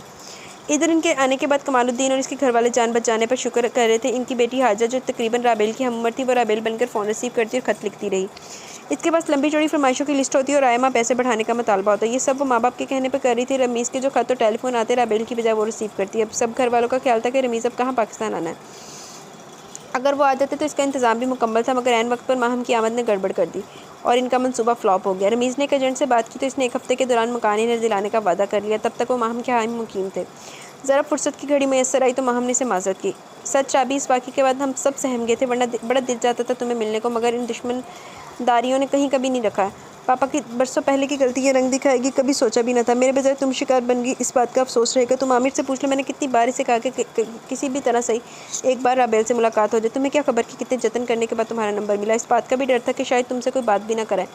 अपनी असलियत खुल जाने का खौफ था, मगर थैंक्स गॉड तुम्हें सही जिंदा सलामत देख रही हूँ। एक बात कहती हूँ, बेशक माइंड करो, तुम्हारे रमीज़ चचा को वक्त पर निकाल कर पाकिस्तान का चक्कर लगाते रहना चाहिए था। शायद तुम्हें ये हालात पेश ना आते जो आए हैं। फिर कमालुद्दीन की खुदगर्जी और लालच ने भी तुम्हें बहुत नुकसान पहुंचाया। मैंने भी तुम्हें हर्ट किया, मगर मजबूर हो सके तो मुझे माफ़ कर देना। आखिर में वो रो पड़ी तो राबेल ने इसे लपक कर गले से लगा ली। इसके लिए इतना ही बहुत था। रमीज़ चचा कह रहे थे कि मैं इन लोगों पर केस करने का इरादा रखता हूँ जिन्होंने तुम्हें अगवा करके हबस पे जा में रखा। इसके तो हाथ पैर ठंडे पड़ गए। नहीं चाचा, जो हुआ सो हुआ, इसका कोई फ़ायदा नहीं है। इसकी कोशिश थी कि इसके लहजे से इज़्तिराब न झलकने पाए, इसलिए उन्होंने अपनी शादी के बारे में भी नहीं बताया, बल्कि माहम को भी नहीं। इन्होंने इसे अजीब सी निगाहों से देखा। It's okay as you wish, इन्होंने कंधे उचकाए। रहा हमें तो इनका ख्याल, लेकिन इन्हें ना हुआ जुदा होने का मलाल। ज़रा बारिश क्या बरसी, ज़रा मौसम क्या बदला कि धुंध में रास्ता ही खो गया। जो ना होना था वो हो गया। ये क्या हुआ है, ये क्यों हुआ है, लेकिन इन्हें ये ना हुआ जुदा होने का मलाल। सीढ़ी पर जुनैद जमशेद को तानिया बड़े गौर से सुन रही थी। पास पड़ी रॉकिंग चेयर पर माज़ आंखें बंद किए लेटा था। बज़ाहिर तो पुरसकून लग रहा था, मगर तानिया को मालूम था कि इस सुकून के पीछे बड़ा तूफ़ान पोशीदा है। राबेल ने यूँ अचानक गायब होकर इसे तोड़ फोड़ दिया था। पूरे घर के लिए शौक लगने वाली कैफियत थी, मगर इसका ज़्यादा असर मास पर हुआ था। शादी के बाद महज चंद दिनों में वो अपनी सोगवारी और धीमे मजाज झुकी झुकी पलकों समेत खुद को मुजरिम गर्दान थी। राबेल इसे भी प्यारी लगने लगी थी। बेशक इसके रवैये से गर्मजोशी और अपनायत मकबूल थी, मगर मास के दिल में तो कोई खोट ना था। एक जिंदा जीते जागते वजूद पर मलकियत का नशे से मैं होश रखता। इसकी बेताबी के इजहार पर राबेल के चेहरे पर छलकता खामोश सा गुस्सा इसे और भी दिलकश बना देता। आखिर वो कहाँ चली गई थी? इसने अपने तौर पर भी इसे तलाश किया मगर वो नहीं मिली। यूँ थक हार कर नाकाम हो जाने के बाद मास को अपने ज़बत की रगें टूटती महसूस होती। कोई दिन ऐसा ना गुजरता कि जब राबेल के यूँ जाने का जिक्र होता। माज ने किसी के इल्म में लाए बगैर माहम के वालिदैन के घर भी पता करवाया मगर वहाँ से भी नाकामी का मुंह देखना पड़ा। अब ले दे के इसके पास राबेल की दिल जलाती यादें ही रह गई थी। चंगा होया तेरे ने तू जो सलूक किया सी ना राबेल दे नाल तेरे ही होना चाहिए सी। तू अपनी अनाह दे विच रह, हुण भी अपनी अनाह दे विच ही रह ना लभ ओनू चवल जिहा। पता नहीं मैंने चचा जान से मास के बारे में ना बताकर अच्छा किया या बुरा, मगर ये तय है कि अब मैं वहाँ नहीं जाऊँगी। उम्र जैसे तैसे कट जाएगी, अब तो मुझे बेसहारा होने का डर भी नहीं है। जो मैं मारे बांधे इस शख्स को कबूल कर लूँ। अगर मैं इसके बारे में ना चाहते हुए भी क्यों सोचने लगी हूँ? मेरी बर्बादी का जिम्मेदार वही तो है। ना वो मुझे अगवा करता, ना मैं सबकी नज़रों से गिरती, मगर इसने तुम्हें अपना बनाकर इज्जत भी तो दी है। ना जाने इसके दिल दिमाग के माँ बहन की कशमकश न जाने कब तक छिड़ी रहती कि माँ हमने अचानक अंदर आकर इसके ख्यालों के जजीरे में से निकाला। एक कहाँ हो, बड़ी गहरी सोच में हो। इसने राबेल की आंखों के आगे हाथ लहराया तो वो हड़बड़ाकर हकीकत की दुनिया में वापस आ गई। मुझे तो तुम्हारी समझ नहीं आती, अब किस लिए उदास रहती हो? उठो फ़ौरन आमिर के साथ जाकर ज़रा मार्केट से चीज़ें तो ले आओ। बहुत आराम कर लिया तुमने। माहम का लहजा मसनूई खपकी से भरपूर था। इसने मजबूरन आमिर भाई के साथ जाने की हामी भर ली। माहम रमीज़ चचा की खुसूसी दावत के एहतमाम में मगन थी, इसलिए इसे मार्केट भेजा ताकि वक्त की बचत तो हो जाए। आमिर ने खरीदारी मुकम्मल करने के बाद गाड़ी एक आइसक्रीम पार्लर के सामने रोकी और अंदर उतर कर अंदर चला गया। वापसी के हाथ में 2 आइसक्रीम पैक थे। एक इसने राबेल को थमाया। इसी वक्त तानिया और महरू की गाड़ी वहाँ आकर रुकी और शॉपिंग कर कर के हाल से बेहाल हो रही थी। आइसक्रीम पार्लर देखते ही महरू का दिल ललचाया, खुद तानिया का दिल भी चाह रहा था। अचानक इसकी नज़र राबेल और आमिर पर पड़ी। इसने मुस्कुराते हुए स्मार्ट से लड़के के हाथ से आइसक्रीम ली और इसी वक्त आमिर ने गाड़ी स्टार्ट करके आगे बढ़ा दी। वो हक्का बक्का तकती रही। इसके साथ वो लड़का कौन था? राबेल के स्टाइल से लगता था दोनों में गहरी शनासाई है। तानिया और महरू सर जोड़े बातें कर रही थी। अरे मुझे तो राबेल ठीक किस्म की लड़की नहीं लगती, तभी तो इसके चचा चाची ने भी इसे कबूल करने से इनकार कर दिया, वरना बिन माँ बाप की औलाद पे तो पत्थर दिल को भी रह मार रहा था। सच तो मुझे वो लड़की पहली नज़र में ही अच्छी नहीं लगी। तुम्हारी दादी जान ने ख्वाम का मास बाबू की शादी से कर दी और बांध दिया। अगर बच्चे के दार की होती तो शादी के सिर्फ चंद दिन बाद अपने शौहर को छोड़कर किसी गैर लड़के से हंस कर बातें ना करी होती। ये तो कोई और ही चक्कर है लगता है। शुक्र करो खुद ही तुम्हारे घर से निकल गई, वरना सबसे सामने अगर चांद छुड़ाती तो तुम्हारे खानदान में क्या इज्जत रह जाती। महरू ने तो बंदा छितर मारे रख के इदा दी। सबसे पहले तो ये इनकी नाहली है ना कि इदा का गंद घर रखा होया। महरू का तवील बयान खत्म हुआ तो जो इसकी दिली कैफियत का आयनादार था। तानिया जाने क्यों सब कुछ देखने के बावजूद भी यकीन करने को तैयार न थी कि राबेल ऐसी वैसी लड़की हो सकती है। इसके चचा भी इसे रखने पर तैयार नहीं थे, फिर वो इतना बड़ा रिस्क लेकर इन भेड़ियों की दुनिया में तनहा क्यों निकल गई? इसने दादी जान का ही ख्याल कर लिया होता कि अगर वो इतला देकर जाती कम अज़ कम वो यूँ खलिश का शिकार तो ना होते। इसे तो मास की हालत पर तरस आने लगा। बेबसी की हदों पर पहुंचकर इसका गुस्सा नौकरों पर निकलता। इतना चिड़चिड़ा और बदमजाज सा हो गया था कि बात बात पर उलझ पड़ता और मरने मारने पर उतर आता। ज़्यादा वक्त फार्म वाली ज़मीनों पर गुजारता और आए रोज़ शिकार पर निकल जाता। ताहिरा बेगम माँ थी जो बेटे की इस हालत का जिम्मेदार राबेल को ठहराती, जो रोग लगाकर गायब हो गई थी। हाले भी उधर इन्ना कुछ हो गया तो हाले भी चली गई, तो हाले भी वही गलत है जिन्नू रोग बहुत अच्छे भी। वैसे ये वाकई माशरा भी वैसे यही है कि लड़की की गलती नहीं भी है फिर भी वो बुरी है। तो मर्द जितना मर्जी गंदा है ना तो उन्हें गुसल करके पाक हो जाना। मेरे 1 हफ्ते की छुट्टी रह गई। मैंने तुम्हारे ज़रूरी कागजात बनवा लिए। फ़िलहाल तुम मेरे साथ विज़िट पर चलिए। वहाँ पहुँचकर तुम्हारे मुस्तकिल क़याम का बंदोबस्त करना पड़ेगा। कल मेरे साथ बाज़ार चलना। तुम्हारी चाची ने बहुत लंबी लिस्ट मुझे थमाई है। बहुत सारी चीज़ें तुम्हें औरतों की पसंद का ज़्यादा अंदाज़ा होगा, वो सारी ला कर रहेगी। 1.5 महीना कितना जल्दी गुजर गया था पता ही नहीं चला। चचा ने शॉर्ट नोटिस पर इसे साथ ले जाने की तैयारी मुकम्मल कर ली थी कि वो कॉल इनके अब नहीं चाहता कि कमालुद्दीन मुझे दोबारा अंधेरे में रखे। वो चचा के साथ खुशी खुशी हर चीज़ खरीद रही थी। रोज़ बाजार का चक्कर लगता मगर फिर भी चीज़ें ख़त्म होने में नहीं आती थी। तो माहम को भी ले जाती कि 1 से 2 भले। आमिर की सालगिरह आने वाली थी। माहम इसके लिए सरप्राइजिंग सी चीज़ खरीदना चाहती थी। इस रोज़ कमर्शियल मार्केट की मर्दाना सेक्शन की तरफ चली गई मगर माहम को कोई चीज़ भी पसंद नहीं आ रही थी। हर चीज़ को तनकीदी निगाह से देखती, वो अबरूज काटती और कहकर रख देती। माहम ये शर्ट तो देखो, इसका गला और सिलाई कितनी खूबसूरत है। राबेल ने हैंकी हुई शर्ट की तरफ इशारा किया और साथ इसे उतारने लगी। इसके साथ एक मर्दाना हाथ भी आगे बढ़ा और शर्ट रास्ते में उचक ली। मैं इसे पसंद कर चुका हूँ। बोलने वाले का लहजा ठंडा बर्फीला सा था। राबेल की तो रूह ही फना हो गई। अब उफ़, ये तो मास था। वो समझती थी अब कोई भी इसे ढूंढ नहीं सकेगा, मगर कितनी जल्दी तवक्का के बरखिलाफ सामना हो गया। वो अंधाधुंध आगे भागी और चीज़ों से उलझती गिराती गई। अरे राबी रुको, तो हुआ क्या? माहम हड़बड़ाकर जैसे होश में आई। माज राबेल के पीछे था। वो तेज़ी से सड़क के किनारे पार्क की गाड़ी की तरफ दौड़ी और दरवाजे के हैंडल पर हाथ रखकर खोलने की कोशिश करने लगी, मगर चाबी तो माहम के पास थी। दरवाज़ा कैसे खुलता है? ऐन इसी वक्त जब वो दरवाजे के साथ जोर आजमाई कर रही थी, एक और हाथ इसके हाथ पर आन ठहरा और झटके से इसका रुख अपनी तरफ फेरा। इतनी सी देर में अच्छा खासा शोर मच गया था। दुकानों में खड़े ग्राहक भी दिलचस्पी से तमाशा देख रहे थे।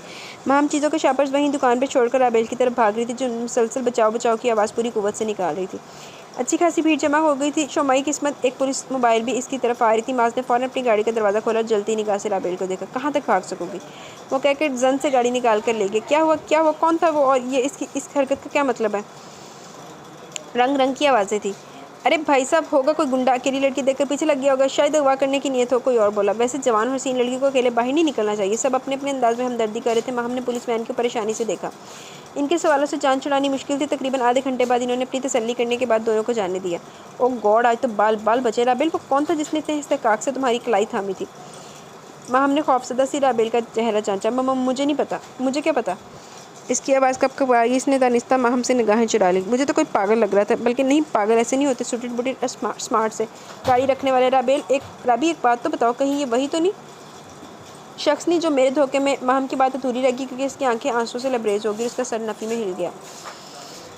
अच्छा सॉरी राबी, तुम्हें मेरी बात से तकलीफ पहुंची है ना जाने में ये उल्टा सा ख्याल क्यों मेरे जहन में आ गया। हो सकता है कि इस शख्स ने किसी के धोखे में तुम्हारी कलाई पकड़ी हो ना, शायद नफसियाती मरीज़ हो। अच्छा तब तुम तो चुप करो, ज़रा सी बातों पर दिल छोड़ देती है। ये कोई अच्छी बात नहीं है। वो कहकर पछता रही थी और राबेल किसी तरह बहलने में नहीं आ रही थी। गाड़ी पोर्च में खड़ी करके माज अंदर बढ़ गया और इसी वक्त अपने दोस्त वलीद खान को कॉल की, जो एक प्राइवेट सिक्योरिटी एजेंसी चला रहा था। अच्छा खासा बारूसूख शख्स था। मास को 100% यकीन था कि वलीद खान ये काम ज़रूर कर देगा। वैसे वो खुद भी वो कर सकता था, मगर किसी मसलहत के सबब इसने वलीद से कहना मुनासिब समझा। सलाम दुआ के बाद वसल मौजू पे आया। वलीद, एक काम तो करो, मेरा ये एक गाड़ी का number LHA 8583 Honda Accord red colour की मॉडल 2000 है। मुझे जल्दी से पता करवा कर दो कि ये किसके नाम पर रजिस्टर्ड है। ओके, तुम्हारा काम हो जाएगा। न्याजी के बाएं हाथ का खेल है। मैं शाम में तुम्हें रिंग करके बताऊंगा। वलीद ने से यकीन दहानी करवाई। माज ने मोबाइल ऑफ करके सेंटर लेवल पर रखा और AC ऑन करके बेड पर नींद दराज हो गया। इसे हरगिज़ तो कहना था कि राबेल अचानक इसे यूँ टकराएगी। इसका बर्ताव इतना रूखा पीका अजनबियत भरा होगा कि वो तो इसे पूछना चाहता था, तुम बगैर बताए क्यों घर छोड़कर कहाँ गायब होगी।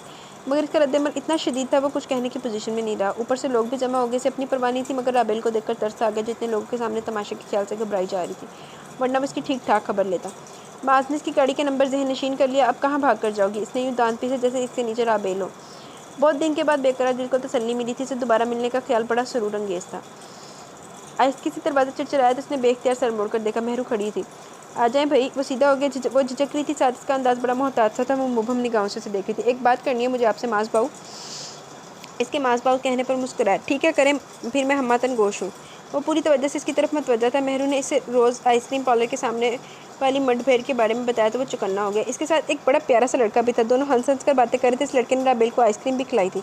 मेहरू ने अपनी तरफ से इजाफा किया तो माज को गुस्से ने आ लिया। तानिया इतने ज़ोर से रोज़ से आगाह होने के बावजूद इसे छुपा रही थी। वो इसी वक्त तनफन करता तानिया के सर पर जा पहुंचा। इस नागहानी पर घबरा गई। माज भाई, मैं आपको बताना चाहती थी, मगर आपकी परेशानी में इजाफे के डर से नहीं बताया। वो डरते डरते बोली। अच्छा, इसके साथ कौन था? एक लड़का था। वो आइसक्रीम लेके फ़ौरन चला गया। बस चंद सानिया की बात थी। माज ने मेहरू वाली बात का भी बताया तो तानिया को गुस्सा आ गया। भाई, आप भी बस हर आदमी की बात का यकीन कर लेते। मेहरू का आदत का तो मुझे पता है। वो हर बात को बढ़ा चढ़ाकर पेश करना इसकी फितरत में है। मैंने तो ऐसा कुछ नहीं देखा। मेहरू को तो सांप भी रस्सी नज़र आता है। इसका लहजा बहुत तलख हो रहा था। मेहरू के ख्याल में इसके अपने सिवा तमाम लड़कियां मशकूक हैं। अभी परसों ही मुझे आज़म साहब की 45 साल बेवा के बारे में कह रही थी कि मुझे ये औरत ठीक नहीं लगती है। आप आंटी जबीन से वाकिफ़ है ना? वो किस मजाज और किरदार के, सारा मोहल्ला इनकी इज़्ज़त करता है। मगर तानिया रह रहकर मेरे दिल में ये बात खटकती है कि राबेल घर से क्यों चलेगी। सब इसके इतने अच्छे तरीके से पेश आते हैं। मेरी मोहब्बत भी कहीं कोई कमी नहीं रही। बारहा मैंने इस तल्ख वाक़े के बारे में ढके छुपे अंदाज में शर्मिंदगी जाहिर की। फिर इसने ऐसा क्यों किया? ये हम सबकी मोहब्बतों की तौहीन है जो मैं बर्दाश्त नहीं कर सकता। इसका जवाब जल्द या बदेर राबेल को देना पड़ेगा। इसका लहजा कतई था। तानिया इसको देख कर रहेगी। शाम को वलीद का फ़ोन आ गया। इसका काम हो गया था। वलीद ने एड्रेस और फ़ोन नंबर नोट कर लिया। इसके सर पर पहुँचना चाहता था। क्या मुझे गुस्सा करने का हक़ नहीं है मास?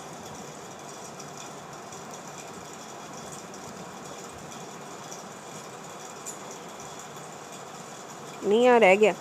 राबेल जल्दी से हो गई थी। परसों से पाकिस्तान छोड़कर स्टेट चले जाना था, मगर ना जाने कि सोने से पहले एक खफीफ सा एहसास जुर्म सताने लगा था।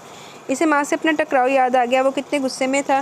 क्या मुझे गुस्सा करने का हक़ नहीं है? मास ने मेरे साथ लाइल्मी या धोखे में जो कुछ किया, क्या वो कम है जो फिर इस महरू की रिमार्क वो मुझे मखमल में टाट का पैबंद कहती है। मुझे दादी जान को ये बात ज़रूर बतानी चाहिए थी, दिमाग दुरुस्त करके रखती थी, मगर इसकी खाला बहुत पावरफुल है, मेरी कहाँ दाल गलती। इस महरू के जुमले जो तीर की तरह लगते हैं अब भी मेरे दिल को याद आने पर ज़ख्मी कर देते हैं। अच्छा हुआ जो मैं इस इम्तिहानगाह से आ गई।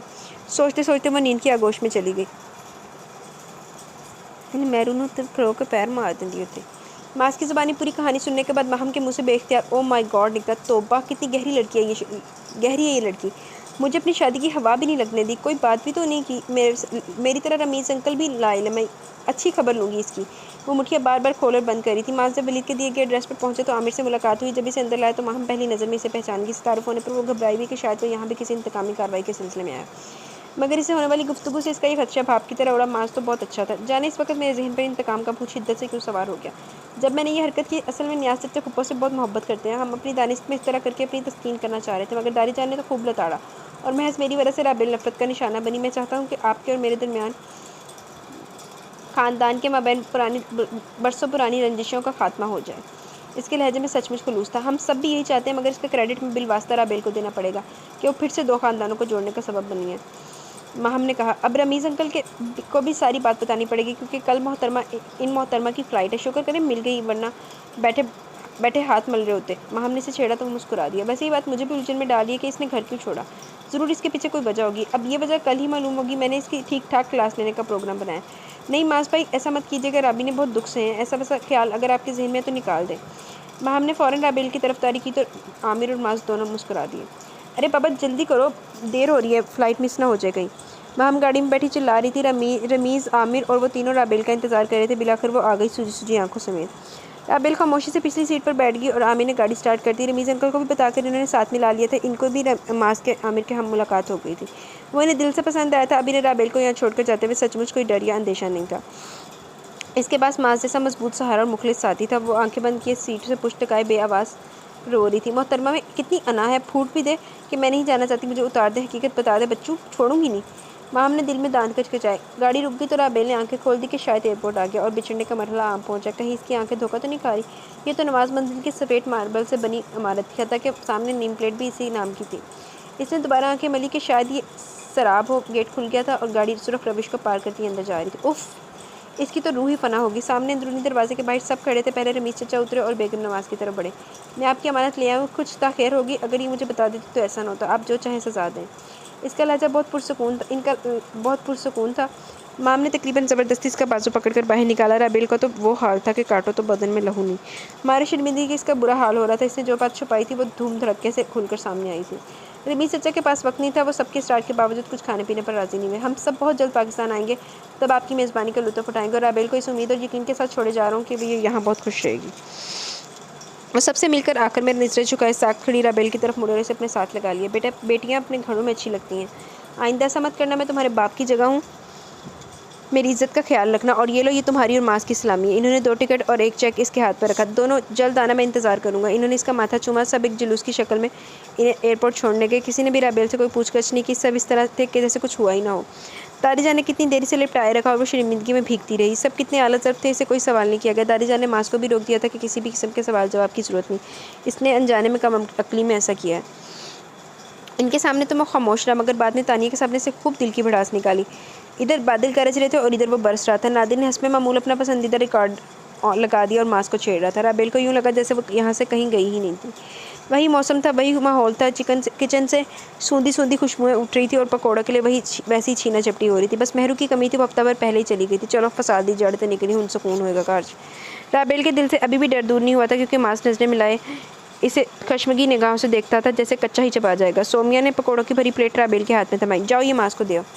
इसके लहजे से शरारत फूटी जा रही थी। मैं नहीं जाती। क्यों भाई? सोमिया ने लहजा से निदा ही रखा था।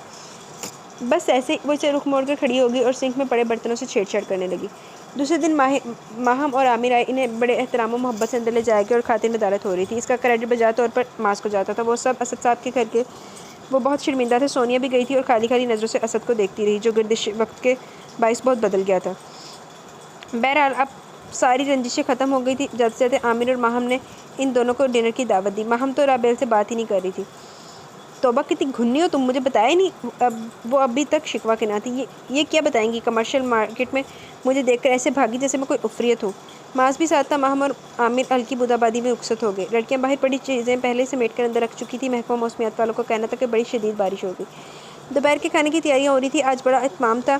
राबेल की वापसी की खुशी में 3-4 लड़कियां इकट्ठी ही किचन में मसरूफ़ थी। राबेल भी शामिल होगी, मगर सोमिया ने उसे अलग बिठा दिया। आज हम पकाएंगे और आप खाएंगी। वो सलाद बना रही थी। इसके मुश्ताक हाथ बड़ी तेज़ी से चल रहे थे। इतने में मास ने अंदर झांका और जायज़ा लेने लगा। भाई आज आप सबको दादी जान याद फरमा रही हैं। राबेल बर्तन वाली अलमारी की ओट में होगी, मगर वो देख चुका था। राबी तुम इन चीज़ों को देखो, पकने के करीब हैं, हम आते हैं। वो तीनों मास की चलाकी भांप गई। राबेल हैं करती रहेगी और वो नज़रों से ओझल हो गई। वो चूल्हे के पास आ गई। शुक्र है कि वो मसरूफ़ रहने का बहाना मिल गया, वरना वो हाथों की लर्जिश को कैसे छुपाती। ख्वाम का एक पतीली का ढक्कन उठाया तो वो खन खन करता नीचे गिर गया। इतना ही बहादुर है तो फिर बड़े बड़े काम करने की क्या ज़रूरत है? कम से कम पतीली का ढक्कन तो संभालने का सलीका होना चाहिए। फिर घर से यूँ छुप कर जाने की प्रैक्टिस करनी चाहिए। इसने तंज किया। हटो, मैं खुद देखता हूँ। इसने लहजा संजीदा कर लिया, मगर वो जानगी के मास मजाक कर रहा है। इसने ऐसा कोई काम इसे करते नहीं देखा था। पानी तक मंगवा कर पीता था। इसके बस का काम नहीं था। इस वक्त इसका सामना करना मुश्किल था। वो ताहिर आंटी के पास आ गई। इसके पास दादी जान भी बैठी थी। खैर से अपने घर आ गई। अल्लाह नसीब अच्छा करे, ये मेरे कपड़े इस्त्री कर दो। ताहिरा ने इसे शर्मिंदगी के हिसार से निकालने के लिए काम बताया। इनका हरबा कारगर हुआ। सचमुच वो शांत और पुरसकून होकर इनके कपड़े इस्त्री करने लगे और बड़े सलीके से फिर हैंगर के वार्डरोब में रखे। वो फारिग होकर पलटी तो दादी जाने से पास बैठने का इशारा किया। वो नज़र चुकाए बैठ गई। दोनों इसकी उलझन से आगाह थे। जो कुछ कहना है कह डालो। इन्होंने हौसला दिया। इसने भी तमाम बातें वो वजूहात जो घर छोड़ने का बायस बनी सब कुछ बता दिया। दादी जान और आंटी, आई एम सॉरी, मेरा ऐसा कोई इरादा नहीं था। महरू ने कई बार मुझसे तलख और नाजायज़ बातें की जो मैंने दिल में रखी और किसी से जिक्र नहीं किया। जब माहम का फ़ोन आया तो इसने मुझे चचा के बारे में बताया। मैं किस्तन किसी को बगैर बताए निकल आई। इसने राजदारी की शर्त आयद की थी। वहाँ जाकर मेरा इरादा बदल गया। महरू की बातों का भी गुस्सा था। चुप करके बैठी रही कि अगर किसी को मेरी परवाह होती तो पता चला लेंगे। और हमने तुम्हारा पता चला लिया, ढूंढ निकाला ना तुम्हें। मगर आइंदा ऐसी गलती ना करना। हर बार शायद इंसान से ज़र्फ का मुजाहरा ना करे। अब तुम शादीशुदा हो, इज़्ज़त हो हमारी। हम सब तुम्हें चाहते हैं। तुम हमारी अपनी और तुम्हारी एक मजबूत हैसियत है, जबकि महरू एक मेहमान के अलावा कुछ नहीं है। इसकी बातों की परवाह मत करो। वो महदूद जहन की लड़की है। इस बार मैंने इसे काफ़ी समझाया। आइंदा वो कुछ नहीं कहेगी।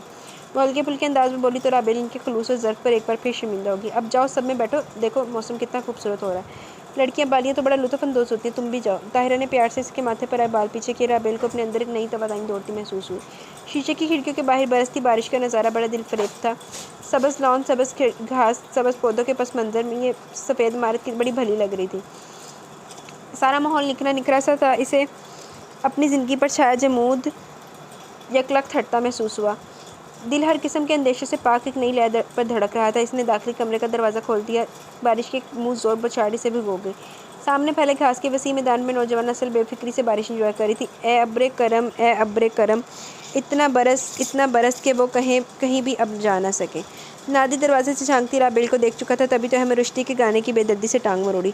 हाँ, ये मांस बेचारा क्या करेगा? आकिफ ने शरारत से आंखें नचाई तो इसने इसकी धमकी हमें निगाहों से घूरा, मगर वो ज़रा भर मुतासिर ना हुआ। मैं राबेल को बताऊंगा। रात भर लॉन में टहलते थे और उदास गाने सुनते थे। इसके मुंह पर हाथ फेरा तो मास ने इसके कमरे में मुक्का जड़ा। वो बिलबिला कर रह गया। मास मुड़ा और तेज़ तेज़ कदम उठाता राबेल के पास आकर बड़ी ढिठाई से सबके सामने इसका हाथ पकड़ कर टेरेस पर ले आया और साहिबान के नीचे पड़ी कुर्सी पर तकरीबन धक्का देकर बिठाया। वो रेलिंग से आगे होकर नीचे लॉन की तरफ झुका। तुम लोगों ने कुछ नहीं देखा था, वो बड़े रौब से कह रहा था। अगर राबेल को डांटा तो अच्छा नहीं होगा। तानी और हमारे इसकी हमायत में बोल पड़े। नहीं डांटा हमदर तो। वो तप गया। राबेल भीग चुकी थी, इसे सर्दी लग रही थी। मैंने अब तुमसे अभी हिसाब किताब नहीं किया है। इसने मसनूई रौब से देखा, मगर वो ज़रा भी खौफजदा नहीं हुई। मैंने दादी जान और आंटी से सब कुछ कह दिया। आप मुझे कुछ कहकर तो देखें। इसने भीगते मास को अतमाद से देखा। सचमुच कह दूँ, मौसम बड़ा आफत हो रहा है। इसने दिलनशी अंदाज में बेबाकी से इसकी आंखों में झांका तो राबेल ने निगाह चुरा ली। इसकी आंखों से पुरजोश जज्बे झांक रहे थे। अच्छा, अब तो मेरे साथ पाकिस्तान टूर्स पर चलोगी ना? अकेला जाकर बहुत बोर हुआ था। वो इसलिए अपनी गहरी चमकदार आंखों से इसे देख रहा था। बेख्तियार इसके सरस बात में हिला और दोस्ताना सी एक मुस्कुराहट इसके लबों पर चमकी। ऐन इसी वक्त नादर ने कैसेट प्लेयर बुलंद आवाज़ में लगा दी। वो शरारत करने से क्यों पीछे रहता? मुसलसल नीचे से मानी की खांसी और सीटियों की आवाज़ आ रही थी। छायो रे प्यार का बादल छायो रे। माज ने साहिबान के नीचे से बाहर आने का इशारा किया। बारिश तवाते से भिगो रही थी, मगर इसे सर्दी नहीं लग रही थी। इसे ज़हरा बख्त की एक नज़म की चंद लाइनें याद आ गई। कई ज़ख्मों की गहराई, कई जहरीली बातों के तीर, कई तेग सफ लहजे जहर में डूबे निशाने। वक्त भुला देता है अपने ज़ख्मों, अपनी बातों को इसी जहर को तरियाक बना देता है। वक्त भुला देता है। वक्त वाकई बड़ा मरहमे से गुजरत तरफ और कठिन वक्त आज सचमुच भूल गया था। इसने साथ खड़े मास को चाहते हुए अतमाद से देखा। वो शरीर टोली भी टेरेस पर आ गई। सुलह मुबारक हो। वो बेक वक्त कई यकसुबान होकर बोले तो राबेल की सारी कल्फत पल भर में ज़ाइल होगी। आने वाले दिन बड़े रोशन होंगे, इस बात का यकीन था और इसका यकीन बेगुमान नहीं था। जी तो गाइज़, यहाँ पे हमारा ये छोटा सा नावल अपने इख्तिताम को पहुँचा। कैसा लगा आपको ये नावल? अपनी राय का ज़रूर इज़हार कीजिएगा। तो इंशाल्लाह कल मिलेंगे विद न्यू नावल के साथ।